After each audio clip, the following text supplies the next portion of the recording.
चंद्रगुप्त मौर्य एक महान सम्राट की गाथा। चंद्रगुप्त मौर्य 321 ईपू 297 ईपू प्राचीन भारत के महान सम्राट और मौर्य साम्राज्य के संस्थापक थे। उनका शासनकाल भारतीय इतिहास में एक महत्वपूर्ण अध्याय है, जो राजनीतिक एकता, प्रशासनिक कौशल और प्रभावशाली सैन्य शक्ति के लिए जाना जाता है। प्रमुख बिंदु 1। जन्म और प्रारंभिक जीवन। चंद्रगुप्त मौर्य का जन्म लगभग 340 ईपू में माना जाता है।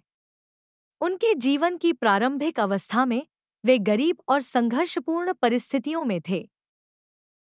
उनके गुरु और मार्गदर्शक आचार्य चाणक्य, कौटिल्य थे, जिन्होंने उन्हें नंद वंश को समाप्त कर मौर्य साम्राज्य स्थापित करने में मदद की।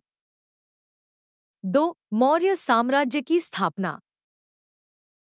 चंद्रगुप्त ने चाणक्य की सहायता से मगध के नंद वंश को पराजित कर मौर्य साम्राज्य की स्थापना की। उनका साम्राज्य आधुनिक भारत, पाकिस्तान और अफगानिस्तान तक फैला हुआ था। 3. सिकंदर के उत्तराधिकारी से संघर्ष। चंद्रगुप्त ने सिकंदर के सेनापतियों और उनके उत्तराधिकारियों को हराकर पश्चिमोत्तर भारत को मुक्त किया।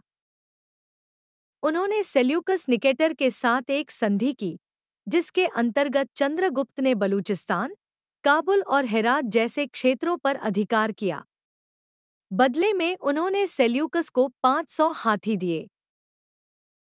प्रशासन और अर्थव्यवस्था। चंद्रगुप्त का प्रशासनिक तंत्र अत्यंत संगठित था। चाणक्य के अर्थशास्त्र में उनके शासन की नीतियों का वर्णन मिलता है।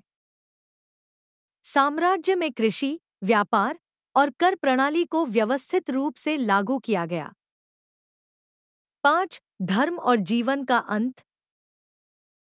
चंद्रगुप्त मौर्य ने अपने जीवन के अंतिम चरण में जैन धर्म अपना लिया और श्रवणबेलगोला, कर्नाटक चले गए।